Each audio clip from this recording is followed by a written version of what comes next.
I never planned on working nights. The graveyard shift has a way of making people feel like ghosts, even when they're still breathing. But when the bills started piling up, and the eviction notice on my apartment door felt more like a countdown than a warning, I stopped being picky. Work was work, and the job at Lock and Key storage facility paid just enough to keep the lights on. I told myself it wouldn't be so bad. After all, it wasn't like I'd be stocking shelves or lifting boxes. The ad was clear: night security, minimal labor, high pay. It sounded almost too good to be true, and maybe that should have been my first warning. The first time I saw the facility, I thought it looked ordinary. A long stretch of chain-link fence wrapped in barbed wire, tall security lights that buzzed faintly, and row after row of beige storage units. They reminded me of coffins, stacked in perfect lines, stretching into the dark. Everything about the place seemed normal at least in the daylight. But when the sun dipped and the shadows bled across the pavement, something about those rows felt wrong. Too still, too watchful. I started 2 weeks ago. The manager, a middle-aged man named Carter, barely looked up from his paperwork when I arrived. He gave me the standard rundown: security cameras, hourly patrols, no visitors after midnight. It all sounded easy enough. I almost laughed when he handed me the keys. I figured this was going to be the easiest paycheck of my life. But then I noticed something strange. The site map on the office wall listed all the units in neat, numerical order, each tiny square marked with its number: 101, 102, 103, and so on. They stretched all the way past 200, every unit accounted for. But when I glanced at the clipboard with the patrol checklist, something didn't line up. After Unit 236, the list jumped straight to 238. I thought it was just a typo at first, but when I looked back at the site map, my stomach tightened. Unit 237 wasn't there, not crossed out, not missing, just absent, like it had never existed at all. When I asked Carter about it, he didn't answer right away. His pen froze mid-scribble, and for a second I thought maybe he hadn't heard me. Then, slowly, he set the pen down and looked at me. His eyes were tired in a way I can't quite describe, like someone who hasn't slept in years. "Don't worry about that," he said. His voice was calm, but the way his jaw tightened made my skin crawl. "Just stick to your route, do your job, you'll be fine." That was it. No explanation, no clarification. He picked the pen back up and went right on writing, as though the conversation had never happened. I should have pressed harder, but something in the way he said it, too casual to final, made me shut my mouth. Instead, I nodded, took the keys, and told myself it didn't matter. But it did. Because that night, as I walked my first patrol, I couldn't stop thinking about the gap. The rows of units stretched on, but when I reached the spot where 237 should have been, I felt it. Not saw, not heard, felt. The air was colder there, like I'd stepped into a pocket of winter. My flashlight flickered, just once, before steadying again. There was no door where 237 should have been, just a blank stretch of wall, smooth concrete. That looked newer than the rest. And yet, I could swear I heard something on the other side. A slow, deliberate scrape, like fingernails against metal. I didn't tell anyone, not yet. But even then, I knew. Something was wrong with this place. And Unit 237 wasn't supposed to exist. The second night on the job felt heavier. Maybe it was just a lack of sleep. Maybe it was the way the facility seemed to hum differently after midnight. Like the air itself carried a low vibration only the dark could activate. Either way, by the time I parked my car and stepped out into the chilled night, I already had that same crawling unease running along my arms. Carter was waiting for me in the office, which was unusual. The man didn't strike me as someone who wasted time on small talk, but that night he sat across from the desk with a binder open in front of him. A mug of coffee steamed at his elbow. You lasted the first night, he said flatly, without looking up. Wasn't much to it, I answered, trying to sound casual. But in truth, I had thought about quitting the entire day. That blank patch of wall where Unit 237 should have been replayed in my mind, over and over. Carter finally met my eyes, and for the first time, I realized how serious his face could look when he wasn't burying it in paperwork. He slid the binder across the desk toward me. Inside was a single laminated sheet, yellowed around the edges. These are the rules, he said. Follow them, and you'll get paid. Break them, and you won't be back for another shift. I gave a nervous laugh, expecting some kind of employee policy about locking doors or keeping the lights on. But as I read, my mouth went dry. The rules of lock and key storage facility night shift. Always start your patrol at exactly 12:15 a.m. If you start earlier or later, you may encounter something that doesn't belong here. If that happens, return to the office immediately and wait until 1 a.m. before trying again. Do not look into Unit 109 if you hear crying. No one rents that unit. There is no child inside. Keep walking. When you pass Unit 182, you may notice the door is slightly open.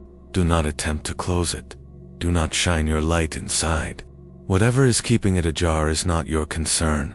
Avoid standing in front of mirrors or reflective surfaces for too long. You may notice something move that you didn't. If it waves, don't wave back. Between 2:30 and 3 a.m., remain in the office. No exceptions. No patrols during this window. If you hear your name whispered from behind you, do not turn around. Just keep walking until the voice stops. There is no Unit 237. Do not go looking for it. Do not acknowledge it. If you find yourself near it, walk past without slowing down. I looked up at him after reading, expecting some kind of smirk, some hint this was a joke to Hayes, the new guy. But Carter's face didn't budge. His eyes were steady, and his hands folded neatly across his lap. "You're serious?" I said quietly. "Dead serious," he replied. He didn't bother to explain, didn't try to soften the blow with a laugh or a wink. He simply told me to memorize the rules, return the sheet to the binder, and get to work. I wanted to ask him if anyone had ever broken them before. I wanted to know what happened, but there was something in his tone, a kind of weight I didn't want to test, so I nodded and left the office with the flashlight clutched too tight in my hand. The facility was different now. I don't know if it was my imagination or if the rules themselves changed the way I saw everything. But as I walked between the rows, the silence felt thicker. The shadows felt heavier. Every unit door looked the same, corrugated metal painted, beige, a padlock hanging like a dead weight, but each one now carried a question in my mind. I passed Unit 109 on my first patrol. It looked like all the others, but my pulse quickened just being near it. I told myself I wouldn't hear anything, that the crying Carter mentioned was just superstition. Still, I walked faster than I needed to. When I reached Unit 182, I froze. The door was ajar, barely an inch, but enough that my light caught the sliver of black inside.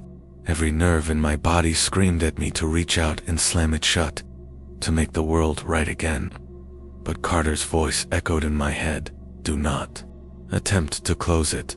I stood there longer than I should have, staring into that narrow void. My mind began to play trick shapes, shifting in the dark, whispers I couldn't quite catch. Finally, I tore myself away and continued the patrol. By the time I circled back to the office, it was 2:20 a.m. My legs ached, but I wasn't about to break Rule 5. I locked the door, shut the blinds, and sat in the chair with my eyes glued to the clock. At 2:30 on the dot, the humming started. It came from everywhere at once, the walls, the floor, even the air itself. A deep, droning vibration that made my teeth ache. I gripped the arms of the chair and held still. For 30 long minutes, the world outside the office seemed alive, like something massive was moving between the rows of units. At 3 o'clock, it stopped. Just like that, the silence that followed was somehow worse than the noise. I unclenched my hands and realized my palms were slick with sweat. When the shift ended, Carter was waiting at the door as though he'd been standing there the whole time. He asked nothing, said nothing, just handed me my paycheck for the week, already sealed in an envelope. As I walked out into the gray light of dawn, I glanced one last time at the facility map on the wall. Unit 237 was still missing, but I swear, the blank stretch of wall outside had grown colder overnight. By my third night, I had most of the rules memorized. They repeated in my head like a mantra as I walked. 12:15. Don't check 109. Don't touch 182. Stay inside at 2:30. Don't look in the mirrors. Don't answer the voice. Forget 237. It was easier to repeat them than to let myself think too much about what they meant. But the more I repeated them, the heavier they felt. Rules exist for a reason. Somebody wrote them after something went wrong, and I couldn't shake the thought what exactly had gone wrong here. That night, the air was colder than usual, and my flashlight beam felt weaker than before, swallowed by the rows of storage doors. The place looked endless, like it had stretched farther since I'd first started. When I reached Unit 109, I told myself I wouldn't hesitate. I'd just walk by, eyes forward, no questions. But halfway past, I froze. There it was. The crying dot. It wasn't loud, not wailing or screaming. Just a soft, pitiful sob that carried through the thin metal walls. A child's voice, high and broken, like someone trying to stifle their tears. I felt my throat tighten. Every instinct in me screamed to check, to open the door, shine the light, and help whoever was inside. The sound was so real, so fragile. I almost convinced myself Carter had been wrong, that maybe this wasn't part of the rules at all, just a kid locked in a unit. I reached for the lock before I realized what I was doing.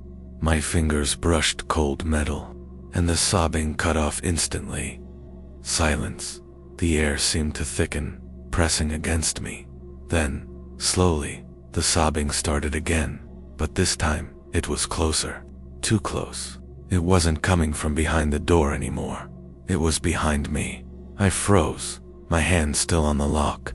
I didn't turn around. The sound rose and fell, a child's weeping no more than a foot away from the back of my neck. The rules rang in my mind like a warning bell. Do not look into Unit 109 if you hear crying. There is no child inside. My pulse was hammered. The urge to look was unbearable. I wanted to know what was behind me, to prove to myself there was nothing there. My knees trembled as the sobs grew louder, breaking, desperate. And then help me. The voice whispered. It wasn't just crying anymore. It was speaking. I clenched my jaw so hard it hurt. My legs carried me forward, one shaky step at a time, until I was past Unit 109. I didn't look back. Didn't breathe until I was a good 30 feet away. Only then did the crying stop. I thought that would be the end of it. But the violation came later, when I didn't even realize it was happening. On my second patrol of the night, the air felt different again, charged, like static before a storm. As I rounded the corner near Unit 182, I noticed something that made my stomach drop. The door wasn't just slightly ajar this time. It was wide open. Blackness stretched inside, swallowing the weak light from my flashlight. The urge to shut it was overwhelming, stronger than the first time. It felt like the entire facility was leaning toward that open void, pulling me closer. I told myself to keep walking. The rules were clear. But then I saw movement. Something shifted in the dark, just barely visible in the corner of my light. A pale hand, long-fingered and wrong in its angles, slipped back into the shadows. Before I realized it, I had taken 2 steps closer. My beam followed, straining to pierce the void. My breath fogged the air in front of me, and for one terrifying second, I thought I saw eyes staring back wide, unblinking, reflecting the light. Then a sound came from the unit. Not crying this time, not whispers. It was the same scrape I'd heard on the first night. Fingernails against metal, slow, deliberate, coming from deep inside. My knees nearly buckled. I stumbled back, heart racing, forcing myself to look away, to obey the rules, even if I'd already broken them by standing too close, by letting my flashlight wander where it shouldn't. When I finally tore myself away, I felt the air shift behind me, like something had leaned out of the unit to watch me leave. I didn't look back, but I knew I had broken something that night by the time I reached the office. My hands were shaking so badly I dropped the keys twice before getting the door open. I locked myself inside, shut the blinds, and stared at the clock. It was only to 10 a.m. I had 20 minutes until the humming began, and for the first time, I wasn't sure the office would be enough to protect me. The following night, the rules felt heavier in my pocket. I had copied them down on a scrap of paper, just in case Carter ever decided to stop showing them to me. But I didn't need the copy anymore. They lived in my head, carved there by fear. 12:15. Don't check 109. Don't touch 182. Stay inside. At 2:30. Don't look in mirrors. Don't answer the voice. Forget 237. I swore I would follow every single one to the letter. No hesitation. No mistakes. But rules are strange things. Sometimes they bend around you, pulling you into breaking them even when you swear you won't. That night, the mirrors were the problem. The facility doesn't have many. Just a couple of grimy ones bolted to the office bathroom wall, and a tall, cracked one leaning against the side of Unit 154. I'd noticed it before, probably left behind by some tenant who didn't want to haul it away. I never thought much of it until I passed by and caught movement. At first I assumed it was just my flashlight beam bouncing back, but then I realized something was wrong. The reflection wasn't right. I was standing still, but in the glass, my reflection was moving. It tilted its head slowly, almost curiously, like studying me from behind the glass. My breath caught. The rule was clear: avoid standing in front of mirrors or reflective surfaces for too long. If it waves, don't wave back. I backed away, but my reflection didn't. It lingered, staring at me with eyes just slightly too wide, a grin pulling at its mouth that I wasn't wearing. My light flickered once, and when it came back, the reflection raised its hand. It waved. My heart pounded. Every instinct screamed to respond, like some primal part of me knew it was rude to ignore it. But I kept my arms pinned to my sides, forcing my feet to move. The grin in the reflection widened, stretching into something that wasn't human anymore. By the time I was past Unit 154, I realized I was trembling. My flashlight shook in my grip. The reflection was still burned into my mind, my face, but not my face. I should have gone back to the office then, but I didn't. Something about that wave clung to me. It felt personal, like I had been chosen. Later, in the shift, as I circled the far end of the rows, I heard footsteps, not echoes of my own, not the scrape of gravel under my boots. Different. They were light, quick, almost playful.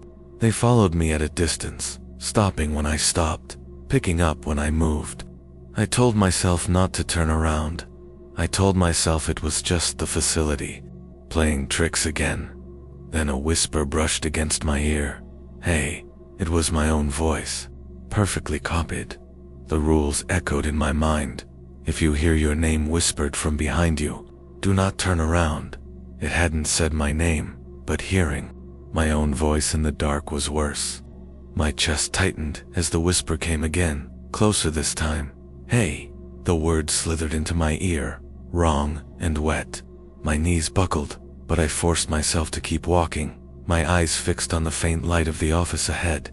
The footsteps quickened, closing the gap. I clenched my teeth, every muscle in my body screaming to look, to confirm what was there. Then, right at my shoulder, it said it, my name, perfectly. I broke. I turned my head. There was nothing there. Nothing but empty. Rows stretching into darkness. My own breath fogged in front of me, too loud in the silence. Relief almost washed through me until I looked forward again. Something stood by the office door. At first, I thought it was Carter. Same build, same slouched shoulders. But then it lifted its head. Its face was mine. Not like the mirror. Not just wrong details. It was exactly me. Same jacket, same flashlight, same expression, and it was smiling. I froze where I stood. My double tilted its head, studying me with quiet amusement. Then, slowly, it raised its hand and waved. My stomach dropped. It was the same wave from the mirror, the same unnatural grin. My legs finally obeyed, and I ran. The double didn't chase, didn't move. It just stood there, waving, as I sprinted. The last 50 feet and slammed into the office. Locking the door behind me, I collapsed against the chair, my lungs burning. The clock read 2:25. 5 minutes until the humming. 5 minutes until the world outside shifted into something worse. As I sat there, trembling, I realized something horrifying. The rules weren't just warnings. They weren't just there to keep me safe. They were describing things that were already looking for me. I didn't sleep the next day. Even with the blinds drawn tight in my apartment, daylight seemed too thin, too fragile to protect me from what I'd seen. Every time I shut my eyes, I saw that wave again, the reflection. The copy of me outside the office. Its smile stretched too wide. By the time night rolled around, exhaustion was pulling me under, but fear kept me upright. I told myself I wouldn't go back, that I'd call Carter, tell him the job wasn't worth it. But when the clock hit 11:30, I found myself in the car, driving toward the facility like something was pulling me. When I arrived, Carter wasn't there. The office was dark, a single envelope taped to the inside of the glass. It had my name, written across the front in neat block letters. I tore it open with shaking hands. Inside was my paycheck for the weekend, a second sheet of paper. No message, no instructions, just a sheet. It wasn't laminated like the others. This one was old, edges torn, the ink smudged in places. And it wasn't rules, it was notes. The handwriting was cramped and uneven. Words scratched hard into the page, as though whoever wrote them had been in a rush. They come at night, always at night. The rules are the only thing keeping them contained. Unit 109 is bait, a lure. Never open it, no matter how much you want to. The thing inside knows how to sound like children. It knows how to sound like people you love. 182 is a doorway, not always open, but when it is, don't look in. You'll see them watching back. The mirrors are weak spots. They bleed into our side if you stand too long. They copy you, but they're not you. They're hungrier. Between 2:30 and 3 o'clock, it's not our world out there. You stay inside, or you don't come back.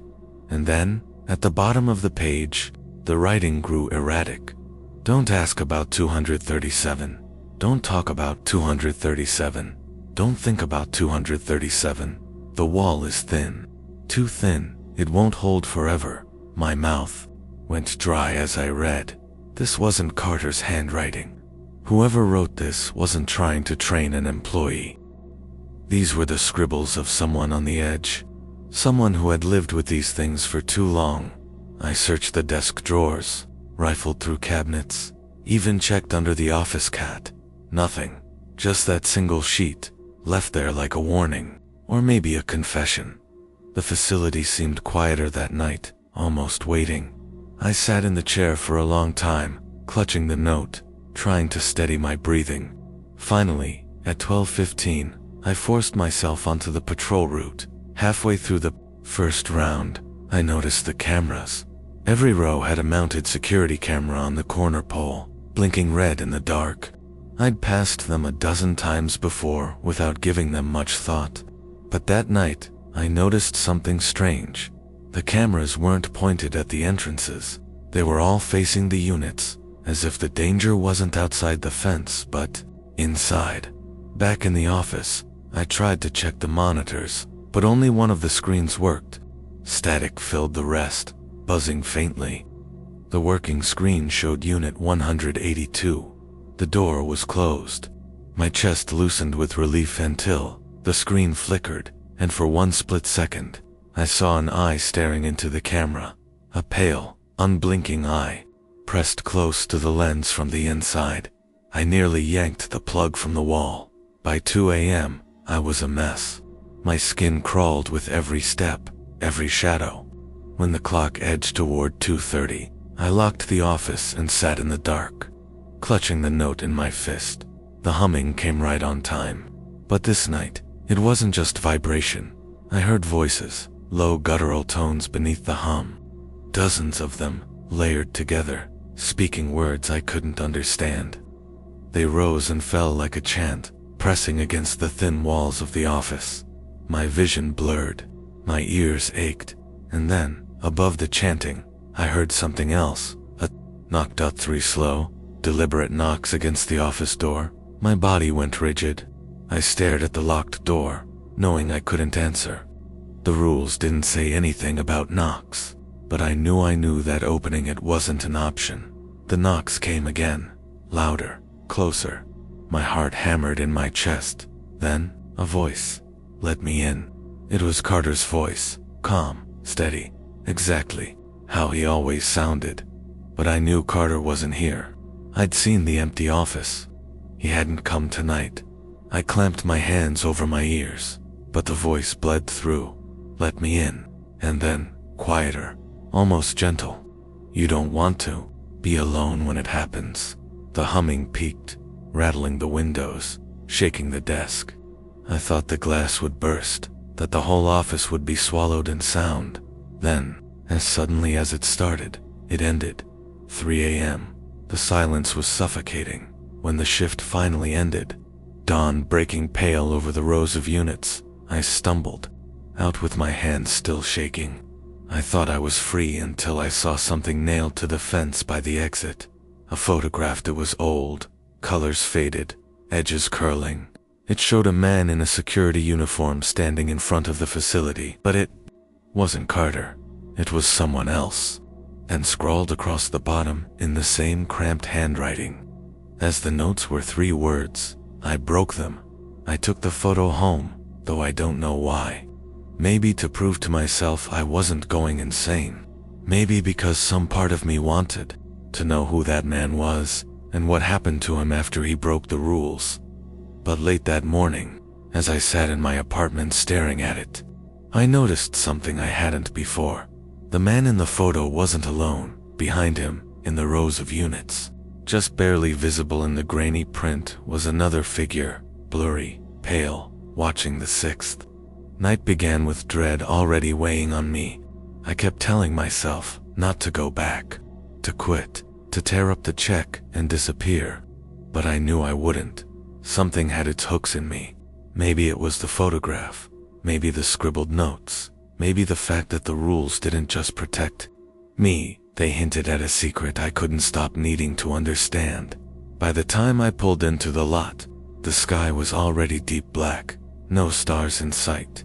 The storage rows stretched endlessly, lights buzzing overhead like the last heartbeat of a dying insect. The office was empty again. No Carter, no envelope this time, just silence. I checked my watch. 12:14, 1 minute before the patrol. My hands shook as I clicked on the flashlight and stepped into the cold air. The rows swallowed me whole. Gravel crunched under my boots, echoing too loud in the stillness. I passed the familiar doors 109, 120, 137, forcing my eyes forward, refusing to linger. Every door seemed to breathe. Every padlock seemed to twitch in the corner of my eye. When I reached Unit 182, I stopped. The door was open again, wider than before. A yawning black mouth in the row of metal teeth. I gripped the flashlight tighter, telling myself to keep moving. But then something shifted inside. Not just movement, breathing slow, heavy, too large to belong to anything human. I stepped back, my pulse racing. The rule screamed at me in my head. Do not attempt to close it. Do not shine your light inside. So I turned. I forced myself to walk away, and that's when I heard it. Footsteps, not mine, not echoes. Something was following. First, I thought it was just the trick again, the mimicry, the whispers. But these footsteps were different, heavy, dragging, as though something with weight was pulling itself forward. I quickened my pace. The footsteps matched. My throat tightened as I glanced sideways, catching the faintest shadow stretching long across the gravel. It wasn't shaped like mine. Too tall, too twisted. I broke into a run. The footsteps thundered after me, closer now, pounding in rhythm with my pulse. I didn't dare look back. The office light glowed faintly ahead, a lighthouse in the dark. Then the light flickered and died. The rose plunged into darkness. My flashlight beam wavered, stuttering weakly as though the batteries were draining by the second. I stumbled, crashing against a metal door, the clang echoing like a gunshot. The footsteps stopped. I held my breath, pressing my back against the cold steel. Silence. Then, low and guttural, a sound rolled through the rose. Not quite a growl, not quite a word. Something in between. It vibrated in my chest, deeper than the humming ever had. My flashlight flickered again, and in that brief stutter of light, I saw it. Tall, wrong. Its body bent too many ways, limbs too. Long joints bending backward. Its face, or what should have been a face, was smooth and pale. No features except for two sunken holes where eyes should be. And yet I knew it was looking at me. The beam cut out completely. Darkness swallowed me. I ran blind. My boots slammed against gravel, my breath tearing out of me. I could hear it moving now, not footsteps, but a scrape, a drag, like claws raking across concrete as it followed. Somehow I found my way to the office door, hands fumbling wildly for the keys. I jammed them into the lock, twisting with shaking fingers. The door groaned open, and I hurled myself inside, slamming it shut behind me. The blinds rattled. The walls vibrated. Something outside brushed against the glass, a long scrape that set my teeth on edge. I dropped to the floor, crawling behind the desk, clutching the flashlight like a weapon even though its beam had died. For a long moment, nothing happened. The silence pressed against me, thicker than air. Then a knock, soft at first, then harder. 3 deliberate knocks against the office door. I clamped my hand over my mouth, holding back the sob rising in my throat. The knocks stopped, but the scraping began again, sliding along the wall, circling the office. Slow, patient, and then a voice. My voice, from just outside the door. Open up. I wanted to scream, to cover my ears, but the words kept coming, steady and calm, exactly like me. Let me in. It's safe in there. You don't want to be alone. The desk vibrated under my grip as the thing circled, dragging claws or fingers against the siding. My chest ached with every shallow breath. The clock ticked on the wall. 2:25. 5 minutes until the humming. I curled tighter behind the desk, praying the office walls would hold. The voice stopped. Silence stretched. Then, from right outside the window, came a sound that shattered me. A wave. I couldn't see it, but I knew. I knew it was standing there, smiling with my face, hand lifted in that same mocking gesture. My vision blurred. I buried my head against my knees, rocking back and forth as the clock ticked to 2:30. The humming began. It was worse than before. A deep, crushing vibration that rattled the glass, shook the walls, pressed down on my chest. The air thickened, alive with movement outside. I peeked once, just once. Through a slit in the blinds, the rows weren't empty anymore. Dozens of shapes moved between the units, tall and pale, shifting in and out of the flickering lights. Their bodies bent and stretched, crawling along the walls, clawing at the ground.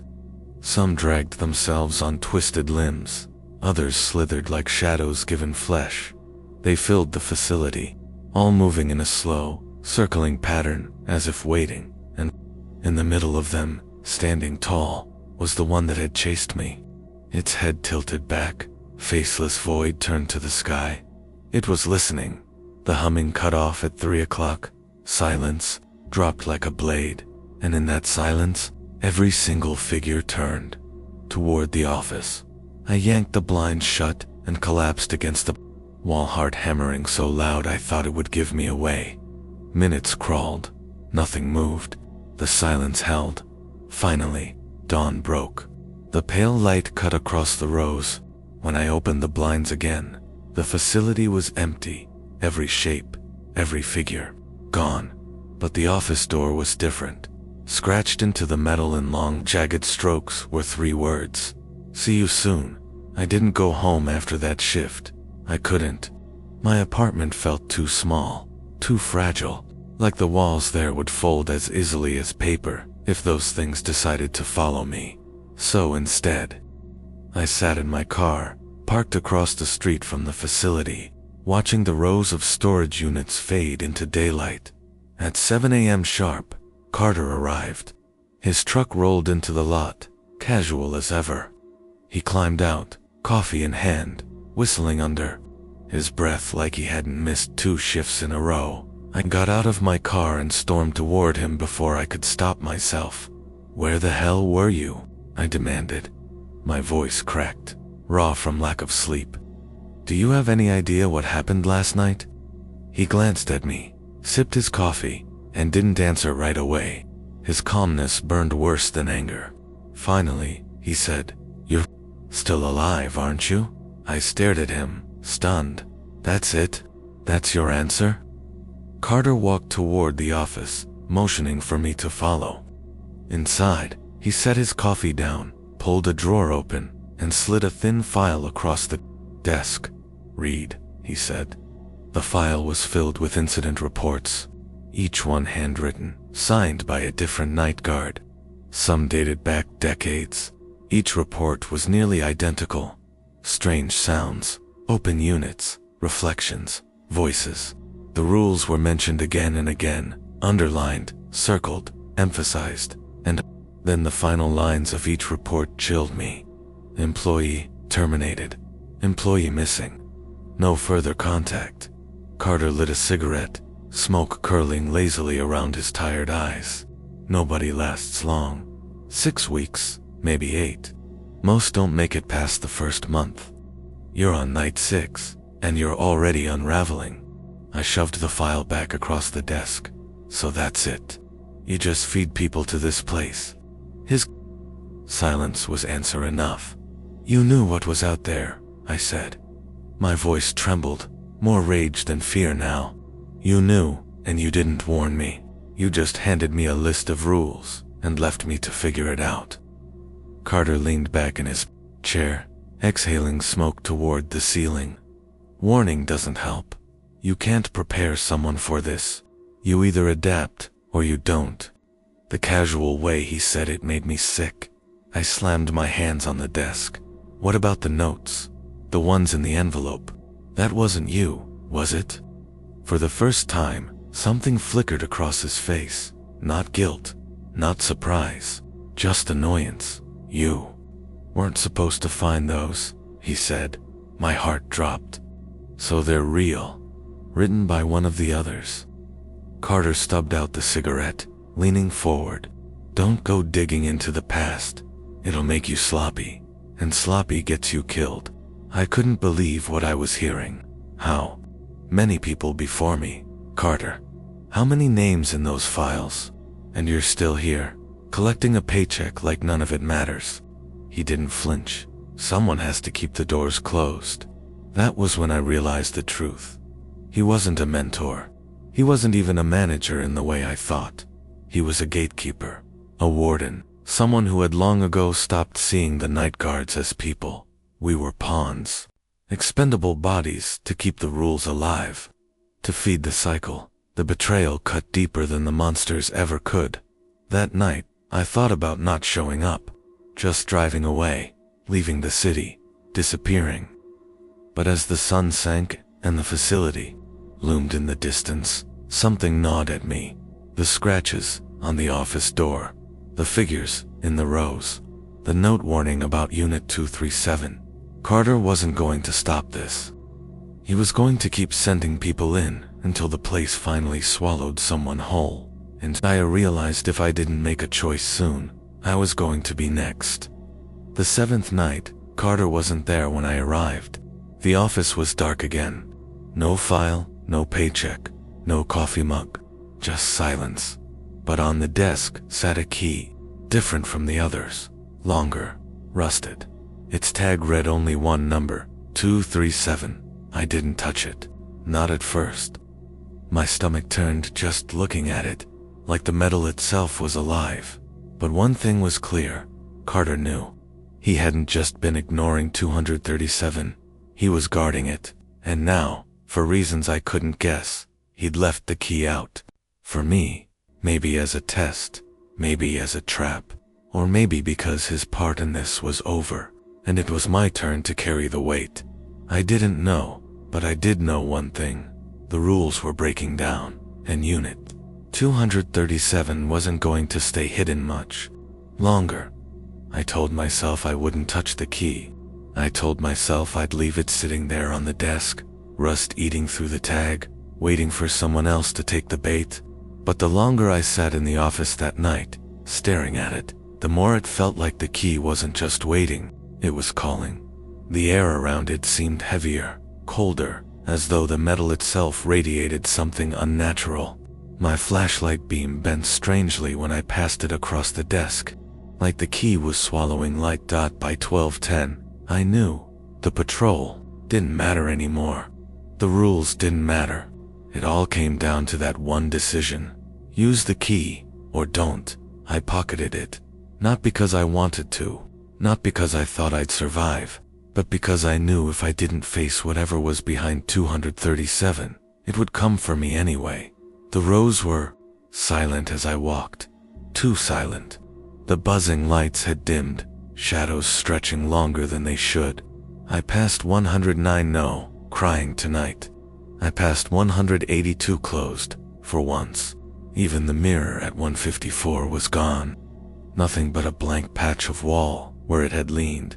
It was as though the whole facility was holding its breath, waiting for me to reach the far end, and there it was. The wall where 237 shouldn't exist, except tonight it did. The smooth concrete I'd passed a dozen times now had a door, rusted metal, paint peeling, the number 237 stenciled across the top in faded black. My pulse thundered in my ears. The key in my pocket burned like ice. I stood there for what felt like hours. My hands shook as I pulled the key out, staring at its jagged teeth, its corroded edge. One turn, one click. That's all it would take. The rules screamed in my head. There is no Unit 237. Do not acknowledge it. But I'd already broken so many. What difference did one more make? I slid the key into the lock. It turned too easily, smoother than it had any right to after decades of rust. The door groaned open, heavy and slow, and the cold that poured out hit me like a wall. It wasn't the chill of night air. It was the cold of a place where air didn't belong. Inside was darkness, not empty, not blank, something thicker. The kind of black that seemed alive, swirling, swallowing the beam of my flashlight like it was nothing. I stepped in. The door slammed shut behind me. My light flickered, then steadied, revealing a corridor that shouldn't have fit inside a storage unit. The walls stretched far past where the outer fence should have been, lined with doors on either side. Each one bore numbers that made no sense. 0, 451, 9,999. They weren't in order. Some weren't even numbers I recognized, and from behind those doors came sounds, scratches, whispers, low, hungry breathing. My chest tightened. Every instinct screamed to turn back, but the door behind me was gone. Only more hallway stretched where it had been. I walked, slowly, carefully, each step echoing too loud in the impossible corridor. As I passed the doors, some of them trembled, handles rattled. One slammed hard enough to make dust rain from the ceiling, and then, from the far end, I heard it. My name, not whispered this time, called, shouted, my own voice, raw and desperate. I should have ignored it. I knew that. But after nights of whispers and mimicry, hearing my voice so clear made me stumble forward faster. The corridor bent, twisting into angles that hurt my eyes. My light revealed a final door, larger than the rest, its surface dented and scratched. From the inside, the voice came again, muffled behind it. Help me. Please help me. It was me. I reached for the handle, shaking. My fingers brushed cold metal and the rules came flooding back. The voices lie. They'll sound like you, like people you love. I yanked my hand back. Silence then. Slowly, the voice shifted.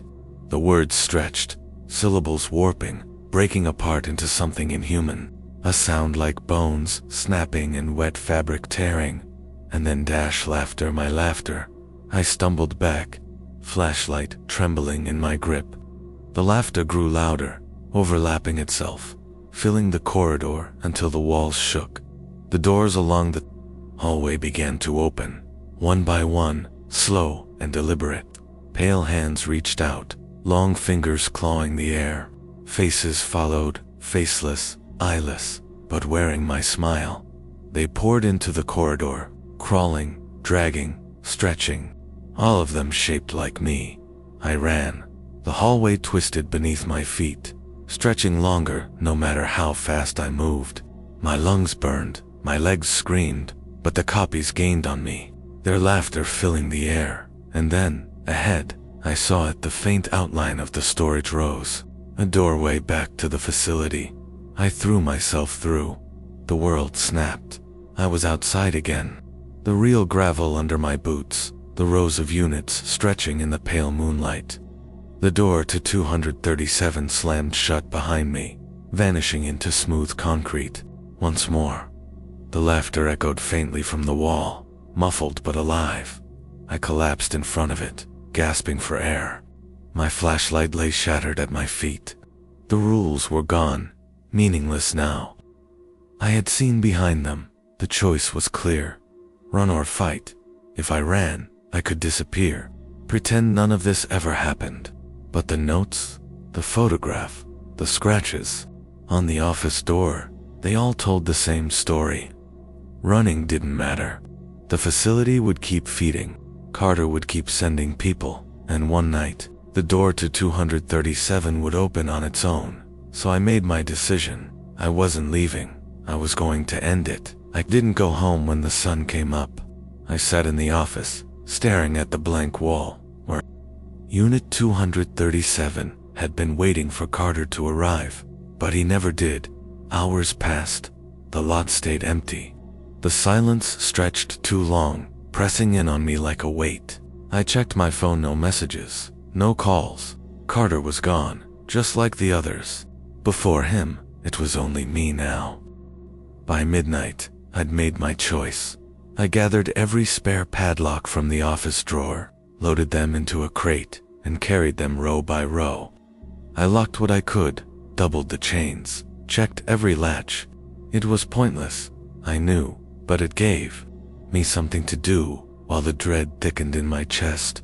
When I finished, I walked back to the far wall, and there it was again, Unit 237, waiting for me. The key still burned in my pocket. I pulled it out, staring at its jagged teeth glinting in the flickering light. One door, one choice. If I opened it again, maybe I could destroy whatever was inside. Maybe I could seal it for good, or maybe I'd never come back. My hand trembled as I slid the key into the lock. The door opened easier this time, as if the unit wanted me inside. The darkness swallowed me, colder than before, alive with whispers that spoke in my voice, Carter's voice, voices I didn't even recognize. Stepped forward anyway. The door closed behind me and didn't come back. Now I'm writing this from inside. I don't know how. There's no desk, no office, no light. Just endless halls filled with doors that rattle when I walk past. I haven't seen the sun in what feels like days, maybe weeks. Sometimes I hear Carter ahead of me, calling my name, telling me to hurry. Sometimes I hear myself laughing, sobbing, whispering. The longer I stay, the harder it is to remember which voice is mine. If you're hearing this, maybe you've found the file. Maybe Carter left you the rules, the same way he left them for me. Maybe you're sitting in that office right now, staring at the wall where Unit 237 shouldn't exist. If you are, listen to me. Don't take the key. Don't open the door, no matter how much it calls to you, because once you do, it won't let you go. I can hear footsteps now, dozens of them, moving in perfect rhythm. They're close, too close, and in the distance, through the dark, I see it. Door number 237 waiting. I know when I open it, I'll be back outside again, back in the rows, back in the office. The night will start over. The rules will be waiting, and so will you.